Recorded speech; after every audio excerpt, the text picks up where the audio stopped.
রাজনৈতিক কারণে কেউ কেউ আমাদের নিয়ে বিরূপ মন্তব্য করতে পারে, তাও না বুঝে যে হুজুর এত জোরে কথা বলেন আমরা তো ভয় পাই, এত ধমক দিয়ে কথা বলেন আমরা তো ভয় পাই। দেখো, সব ডাক্তাররা একই রকমের ঔষধ দেয় না। তোমরা রোগী ডায়াবেটিসের, আমি তোমাদের মিষ্টি ওষুধ দিতে পারবো না। আমি ডায়াবেটিসের রোগীর ট্রিটমেন্ট করি, একটু তিক্ত ওষুধ ব্যবহার করি। এটা বিদ্বেষের জায়গা থেকে নয়, তোমাদের কল্যাণকামী হয়ে, তোমাদের হিতাকাঙ্ক্ষী হয়ে, তোমাদের কল্যাণ চাই বলেই যখন দেখি তোমরা ভুল সিদ্ধান্ত নিচ্ছ, যখন দেখি ভুল পথে পা বাড়াচ্ছ, যখন দেখি তোমাদের কোনো কাজে জাতি বিভ্রান্ত হচ্ছে, যখন দেখি তোমাদের কাজে জাতির ঈমান বিনষ্ট হচ্ছে, যখন দেখি তোমাদের কাজে জাতির আমল বিনষ্ট হচ্ছে, যখন দেখি তোমাদের কাজে কর্মে কুসংস্কার লালিত পালিত হচ্ছে, যখন দেখি তোমাদের কাজে কর্মে পত্তলিক খুশি হচ্ছে, বিরোধিতা না করে পারি না। তোমরা মুসলমান, তোমাদের কাজে মূর্তি পূজক আর পত্তলিক কোনোদিন খুশি হতে পারে না। সত্য মিথ্যা কখনো এক রাস্তায় চলতে পারে না। যাই বলি তোমাদের হিতাকাঙ্ক্ষী হয়, যত জোরেই উচ্চারণ করি তোমাদের কল্যাণকামী হয়। না হলে তোমরা আমাদের 24 ঘন্টার কার্যক্রম দেখো, কি করে তোমাদের ঈমান বিশুদ্ধ হবে, কি করে তোমাদের আমল বিশুদ্ধ হবে, কি করে তোমরা কোরআন শিখতে পারবে, কি করে তোমরা ইসলাম শিখতে পারবে, কি করে তোমরা ফরজ বিধানগুলো শিখতে পারবে। এটাই আমাদের আকুলতা, এটাই আমাদের বেকুলতা, এটাই আমাদের আবেদন। এই নিয়ে তো কাজ করি। বলো, দুনিয়াটাই কি শেষ? মরে যাবা, তোমার কোনো হিসাব নিকাশ নেওয়া হবে না। কদিন দুনিয়াতে থাকবা? 1000 বছরও তো থাকতে পারবা না। 70-80 বছর থাকবা, 100 বছর থাকবা, দুনিয়ার জীবন শেষ হয়ে যাবে। আখিরাতের জীবনে ভালো থাকবে, এই জন্যই তো তোমাদেরকে মাঝে মধ্যে ধমক দিয়েও কথা বলি। রাত অনেক হয়ে গেছে, আমি মাঝরাত পেশ করতেছি। হয়তোবা 10টা 10:30 আলোচনা শুরু করা গেলে দীর্ঘ আলোচনা করা যেত। এরপরেও এখন ইবাদতের মৌসুম চলতেছে, কথা ঠিক না বেঠিক? চূড়ান্ত শুরু হয়ে যাবে মাত্র আর 1টা দিন বাকি, কিংবা 2 দিন। আরবি কোন মাস এটা? আরবি কোন মাস? বলেন কোন মাস? আমরা যে 2 মাস আগে দোয়া করেছিলাম, দোয়া আল্লাহ কবুল করেছে তো? কবুল না করলে এ পর্যন্ত আসতে পারতাম? কি দোয়া করেছিলাম আমরা?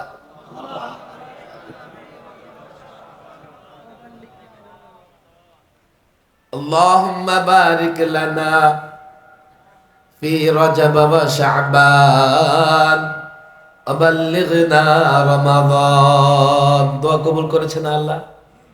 রজব গেছে, শাবান শেষ প্রান্তে, 2টা দিন বেঁচে থাকলে মাহে রমাদানের মতো বিশাল এক অফারের মাস, মাগফিরাতের মাস, রহমতের মাস, বরকতের মাস, নাজাতের মাস পেয়ে যাব ইনশাআল্লাহ।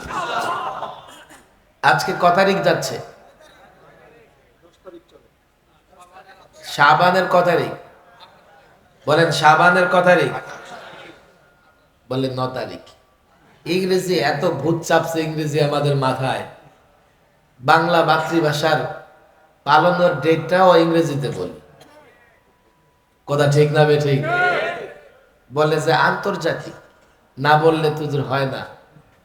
আমি বলে তুমি তো জাতীয় বাঙালি, অন্তত তোমার দেশে বাংলায় বলো। কথা তো অনেক বলা দরকার, কিছু ব্যথার জায়গাও আছে, না বলে পারি না। কদিন আগেও একজন এটিএন নিউজ টেলিভিশন চ্যানেলে বসে বসে বলতেছে, আমরা যখন জিজ্ঞেস করি কেমন আছেন, বলে যে আলহামদুলিল্লাহ, জাযাকাল্লাহ, ইনশাআল্লাহ। হলো? কেন হলো না? বাংলায় বলবে। আমরা যখন মায়েদের জিজ্ঞেস করতাম, আমাদের মায়েদেরকে দেখতাম ওনার বলে ভালো আছি, ভালো নাই, এই সেই। আরবিতে কেন হবে? তার এই বক্তব্য শুরুতে শুনলে মনে হবে উনি খুব বাংলা প্রেমিক। একটু চিন্তা করলে দেখা যাবে আসলে সে বাংলার প্রেমিক নয়। যদি আরবি আমার মাতৃভাষা না হওয়ার কারণে এটাকে ছেড়ে দিতে হয়, অন্যান্য ভাষা আমি যা ব্যবহার করি সেগুলোকে ছেড়ে দেওয়ার দরকার আছে না নাই? অথচ ওনারা দেখবেন 24 ঘন্টা তোতা পাখির মতো নানা ভিনদেশি ভাষা উচ্চারণ করতে থাকে। আমরাও কম কিসের? এই যে আমি বসে আছি এটারে কি বলে? সোফা বা চেয়ার। সোফা বা বাংলায় বলছি, আপনাদের কষ্ট হইতেছে? সাউন্ড যাচ্ছে পেছনে ঠিক মতো? বলেন এটা কি? আমি এটা কোথায় বসেছি? চেয়ার কি বাংলা না ইংরেজি? কথা বলতেছি কিসে? মাইক বাংলা না ইংরেজি? আরো জোরে বলেন। সামনে রাখা আছে টেবিল বাংলা না ইংরেজি? ওই যে কেরামান কাতিবিনের ভূমিকা আছে, এগুলো কি? ক্যামেরা মোবাইল বাংলা না ইংরেজি? বলেন বলেন, বাংলা না ইংরেজি? প্যান্ডেলের নিচে বসে আছেন বাংলা না ইংরেজি? জ্বলতেছে লাইট বাংলা না ইংরেজি? কোনো আপত্তি আছে আমাদের? তাহলে আলহামদুলিল্লাহ, ইনশাআল্লাহ, সুবহানাল্লাহ বলে আপত্তি কেন? আপত্তি আরবির কারণে নয়, আপত্তি তারা ইসলামের উপরে দেখাতে যায়। ইসলাম বিদ্বেষী ওরা। বাংলা ভাষায় কত বিদ্বেষী শব্দ আছে, তাদের আপত্তি নাই। মামলা মোকদ্দমা নিয়ে কোথায় যাই? আদালতে। কই যাই? আদালতে যান না আপনারা? আদালত কোন শব্দ? আদালত কোন শব্দ? একজন বলছে কোর্টে যায়। কোর্টে কোন শব্দ? কোর্ট কোন শব্দ? আদালত আরবি শব্দ, এটা ফার্সি হয়ে আমাদের দেশে আসছে। উকিলের কাছে যান না, যান না। উকিল কোন শব্দ? আরবি শব্দ।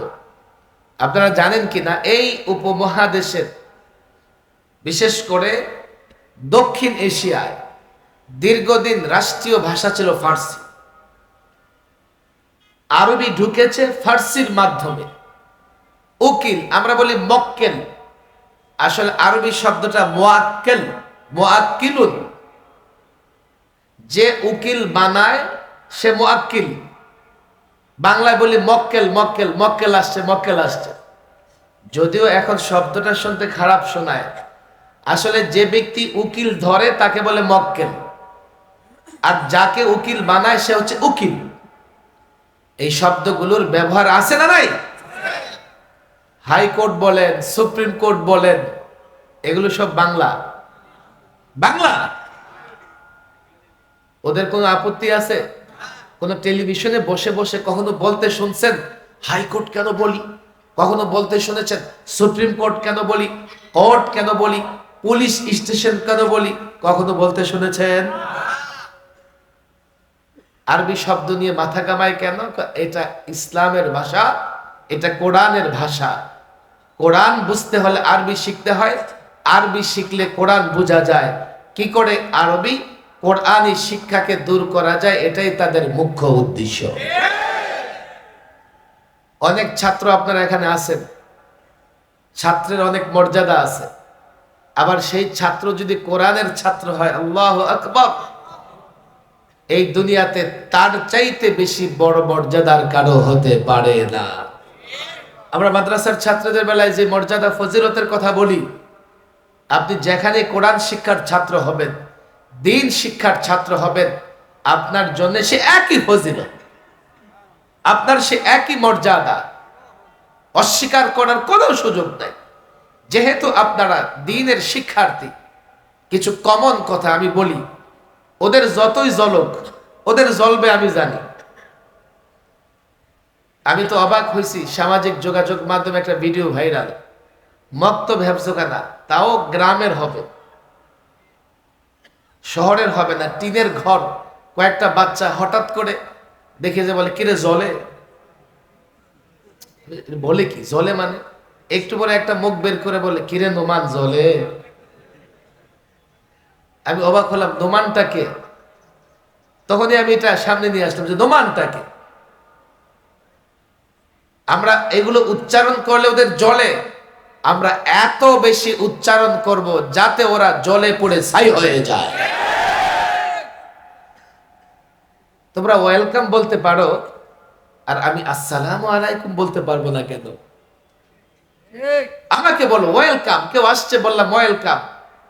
যে আসছে না তার কোনো উপকার, যিনি ওয়েলকাম বলছেন না তার কোনো উপকার আছে। যদি আমরা বলি আসসালামু, উপকার আছে না নাই? আসসালামু আলাইকুম অর্থ কি? আপনার উপর শান্তি।